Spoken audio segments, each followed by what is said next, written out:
Hello, my name is Allison Warner, and I'm the Chief Editor of Orthodontic Products. Thank you for joining us for today's episode of In the Sterilization Room with Jackie, where we talk to infection prevention expert Jackie Dorst about what you need to know to keep the orthodontic team and patients safe during the COVID-19 pandemic and beyond. For over 30 years, Jackie has been a consultant specializing in instrument sterilization and infection control and prevention in the dental setting. She has degrees in microbiology and dental hygiene, and she has been a featured speaker at the American Dental Association and the American Association of Orthodontists. Jackie, it's nice to see you again. Hi, Allison. It's always good to be here.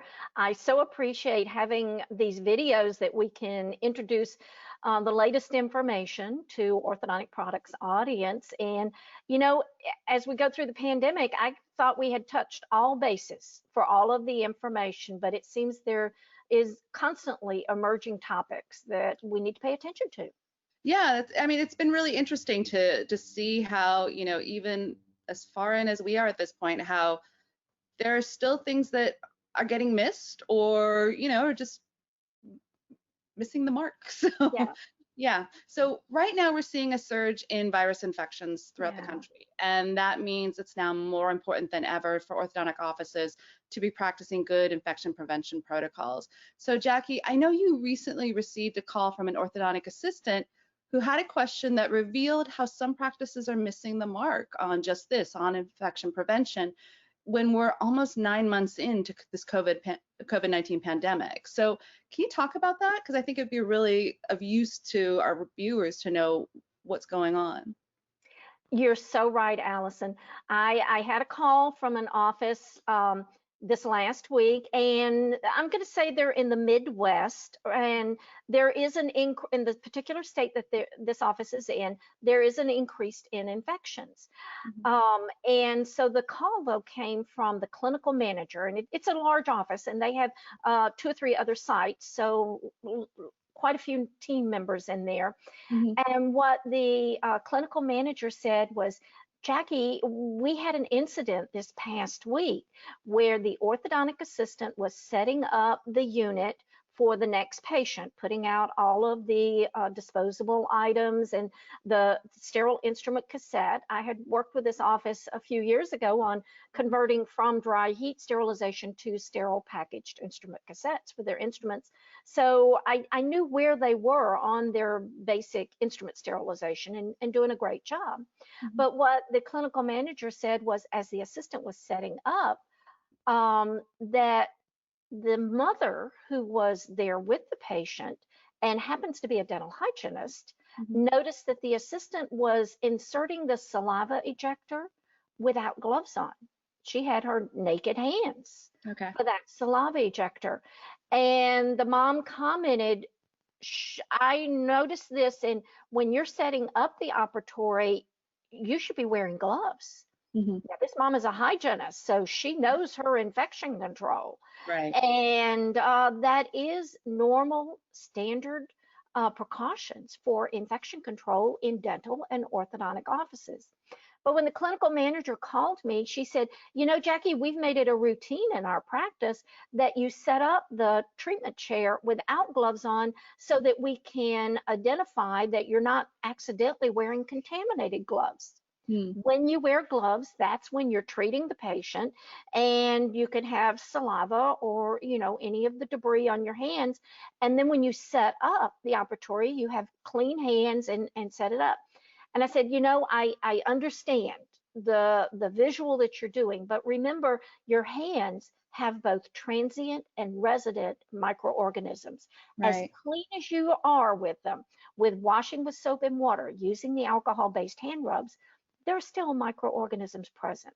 So best practices would be to put on a clean pair of gloves and then set up that treatment chair to put out all of your disposable items that you're going to need, 2x2 gauze squares, maybe any adhesive, etch, and your saliva ejector and barriers so that you do not cross-contaminate from your hands with it. So as we went through, then the clinical manager said, oh, I understand, we've hired a lot of new team members as we came back after closure. Maybe we need to have a training session. And that was what we set up. We're going to do an online and basic infection control training session because standard precautions, the basic infection control that all orthodontic offices were doing before the March 16th closure still applies, Right. even though we are in an airborne disease pandemic, meaning that that disease is transmitted by aerosols. And I think so many of the ortho teams have been so focused on the PPE, those N95 respirators, and what's the difference between KN95 and do you do a fit test and doing that sealed, all of those extra precautions, those additional precautions for airborne disease transmission that they may have put a back seat, if you will, or put it on the back burner, standard basic infection control precautions. So as we went through with the clinical manager, she said, okay, we need to communicate all this information to all the teams and make the changes with it. So, you know, that was a good call. And emphasized to me that we do need to revisit basic infection control and be certain that all of the team is complying in the same way. Yeah, definitely. Well, Jackie, as you said, this mom was a dental hygienist, someone who's going to be very aware of infection control best practices. So, what are some of the other concerns around, you know, having someone who's really going to be able to call you out in the office? What could it mean for, you know, if she's talking to other people? Yeah, I mean, this hygienists are the nerds of infection control, if you will. And worst case scenario for an orthodontic office is to have the dental hygienist is the mom of a new patient.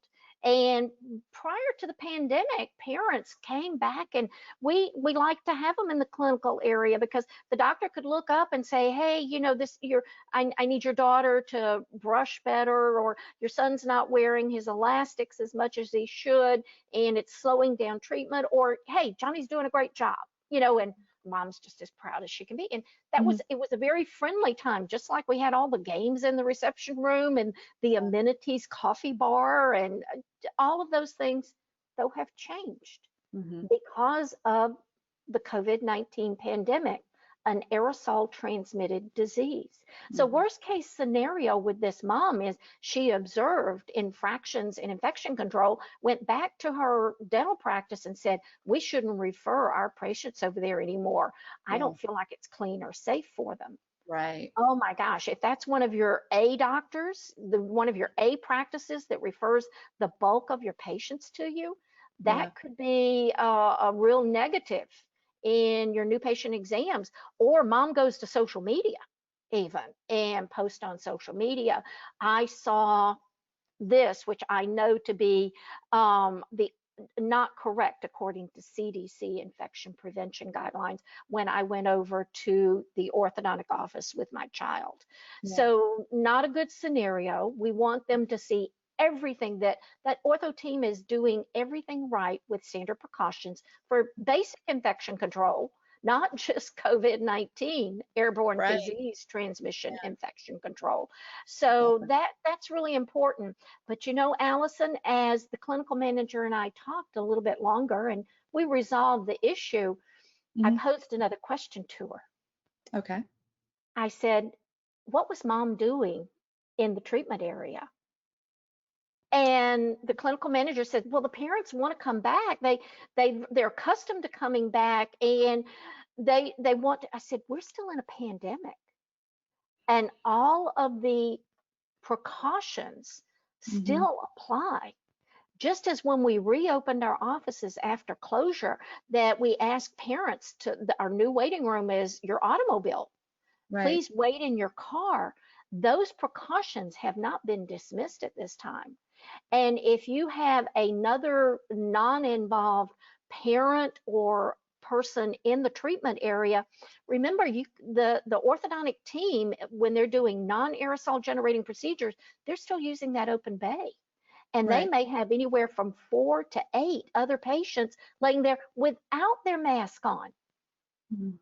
And that extra person is wearing a cloth mask that we have no idea what the filtering capacity is. So it puts every other patient there at a greater risk with this highly infectious airborne disease. So, I cautioned again. I said, unless that's a really young child who's apprehensive, or maybe a child with disability in some way that they need the comfort of having their parent there, Mhm. then the same, only the patient in the office at this time. You still should not have your waiting room full of parents with 2 or 3 siblings, or even other patients waiting in that waiting room. We still need to practice universal source control, wearing a mask at all times, except when it's removed for direct patient care, and that includes both patients and team members, taking temperatures, triaging for symptoms with it, and physical distance. Six Yeah. feet apart at all times when you do not have a mask on. And CDC even brought up last week that 15 minutes is key time Yeah. for when you're not having a mask. And it's 15 minutes really cumulative throughout a day. So it Right. doesn't have to be that continuous 15 minutes. It is Mm. complex. So we do need to still adhere to the pandemic precautions, but also basic standard infection control precautions. Okay. Well, what are some resources for offices that need to review their infection prevention protocols? Where can they go and find this?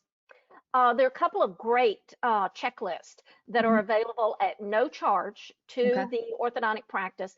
The first one is from CDC, Okay. and it's CDC's infection control checklist. Mhm. And it's part of the 2016 latest documentation from CDC on infection control. So you can put up the link for us to that infection control checklist, and it covers all of the basic cornerstones of infection control. And you can just check off yes or no. Are we doing this? Are we doing it correctly? And if not, it gives you a place out to the side to make notations about Mm. things that you need to change, such as wearing gloves, PPE, when you set up the operatory.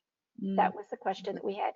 And it's also available as an app. So you could put it on an iPad or an iPhone and go through the office and do observational checks and Mhm. keep your record and save it. And that becomes a permanent record or your written infection prevention plan. Oh, that's right. The second document is titled Best Practices as We Return to Work. Mhm. And it is a comprehensive document that includes all of the COVID-19 recommendations from the American Dental Association, from CDC, from OSHA, and the American Dental Hygienist Association, Oh, okay. all in one document with, again, a checklist.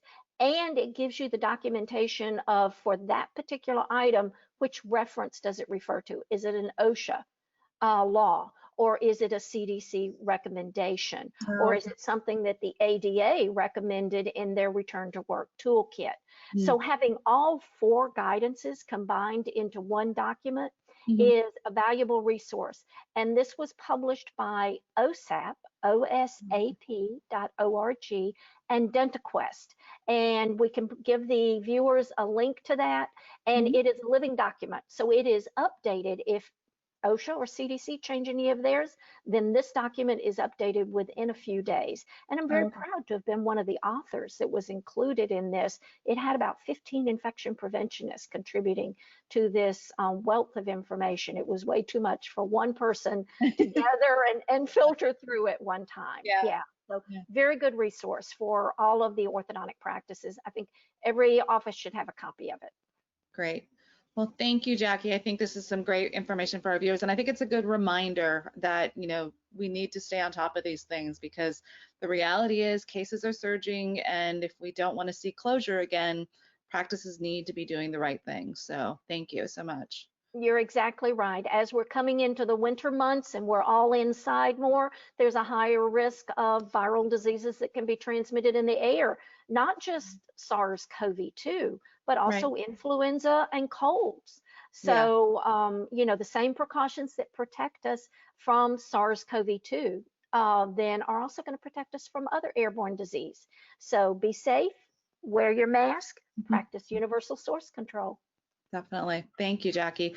Well, we will be back next week for the next episode of In the Sterilization Room with Jackie. In the meantime, to catch up on past episodes or to check out the latest orthodontic industry news, visit our website, orthodonticproductsonline.com.